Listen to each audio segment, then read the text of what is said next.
Study में चौंकाने वाला खुलासा हुआ है। दरअसल बिहार के 40 स्तनपान कराने वाली महिलाओं के ब्रेस्ट मिल्क में यूरेनियम का खतरनाक स्तर पाया गया है। ये खुलासा नेचर जर्नल में प्रकाशित एक स्टडी में हुआ है। रिपोर्ट ये कहती है कि ब्रेस्ट मिल्क में मौजूद यूरेनियम का स्तर जो कि बच्चों के स्वास्थ्य संबंधित कई गंभीर समस्याओं को पैदा कर रहा है। ये वाकई में चिंता का विषय है। कई संस्थानों के शोधकर्ताओं ने भी पाया कि ब्रेस्ट मिल्क के माध्यम से यूरेनियम का संपर्क सीधे तौर पर शिशु और नवजात के लिए गंभीर गैर कैंसर जैसी जो समस्याएं हैं वो पैदा कर सकता है। दरअसल होता क्या है? होता ये है कि बिहार में पेयजल और सिंचाई के लिए भूजल पर ज़्यादा निर्भरता, इंडस्ट्रियल वेस्टेज का निपटारा और लंबे समय से रासायनिक उर्वरकों और कीटनाशकों के इस्तेमाल ने पहले ही आर्सेनिक, लेड यानी शीशा और मरकरी जैसी खतरनाक धातुओं का स्तर बढ़ा दिया है। यूरेनियम किडनी को नुकसान पहुंचाता है, न्यूरोलॉजिकल समस्याएं भी पैदा करता है।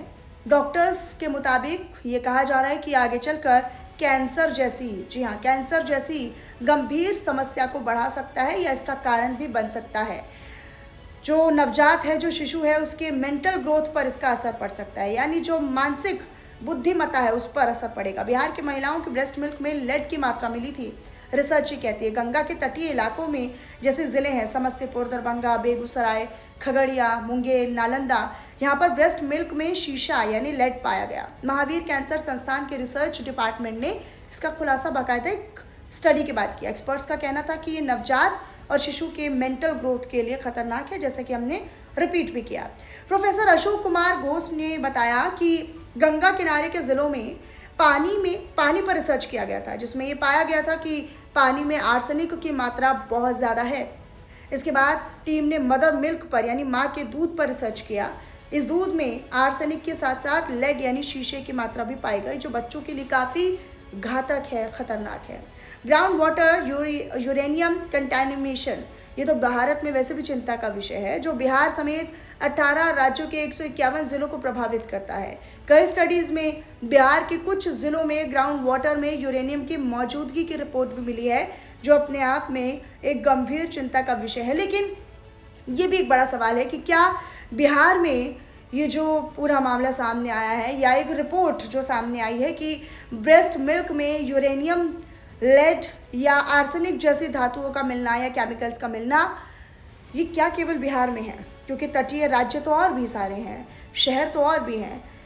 लेकिन क्या ये सिर्फ बिहार का बड़ा मुद्दा है या फिर सिर्फ स्टडी ही बिहार में की गई है इसलिए बिहार का मुद्दा है? क्या ये भी हो सकता है कि अगर स्टडीज़ बाकी राज्यों में की जाए या बाकी तटीय इलाकों में की जाए, उन ज़िलों में की जाए, तो वहाँ पर भी कुछ इस तरह की चौंका देने वाली रिसर्च सामने आई या आंकड़े सामने आए? ये वाकई में अगर ऐसा होता है तो चिंता का विषय है अपने आप में।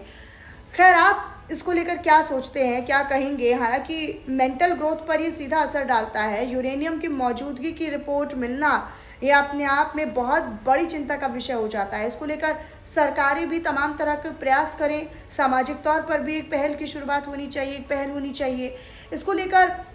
और अब बिहार से ये मामला शुरू हुआ है या बिहार से ये चिंता का विषय अगर बना है, तो ये बाकी राज्यों में भी इसकी रिपोर्ट्स और इसकी स्टडीज़ जो है वो जानी चाहिए और आंकड़ा देश के सामने आना चाहिए। ये उतना ही गंभीर विषय हो जाता है। एक छोटा शिशु, एक छोटा नवजात बच्चा जो माँ के दूध को अमृत मानता है, और कहा भी यही जाता है ना कि माँ का दूध अमृत समान होता है। जब बच्चा बड़ा होता है तो माँ के दूध से जब वो उसका सेवन करके बच्चा बड़ा होता है तो फिर माना ये जाता है कि वो बहुत सारी बीमारियों को तभी मात दे देता है, तभी वो उन बीमारियों से मुक्त हो जाता है। लेकिन ये तो बड़ा ख़तरनाक है। जो बाहर के पाउडर मिल्क्स आते हैं, जो मिल्क पाउडर आते हैं, वो भी ख़तरनाक पाए जाते हैं। लेकिन जो अमृत कहा जाता था, जिसमें किसी प्रकार की कोई मिलावट नहीं हुआ करती थी और माँ के ममता में भरा हुआ वो दूध का सेवन किया जाता था, अब क्या वो भी खतरनाक हो गया है? इस पर इस रिसर्च ने सोचने पर, विचार करने पर फिर से मजबूर कर दिया है। बहरहाल, आप इस स्टडी के बाद क्या कहना चाहते हैं? आप क्या कहेंगे? कमेंट सेक्शन में अपने आप विचार हमारे साथ साझा कर सकते हैं। और ऐसी तमाम और वीडियोस को देखने के लिए, जानकारी प्राप्त करने के लिए हमारे डिजिटल प्लेटफॉर्म्स पर हमें फॉलो कीजिए, सब्सक्राइब कीजिए और ये वीडियो भी ज़्यादा से ज़्यादा लोगों तक शेयर कीजिए।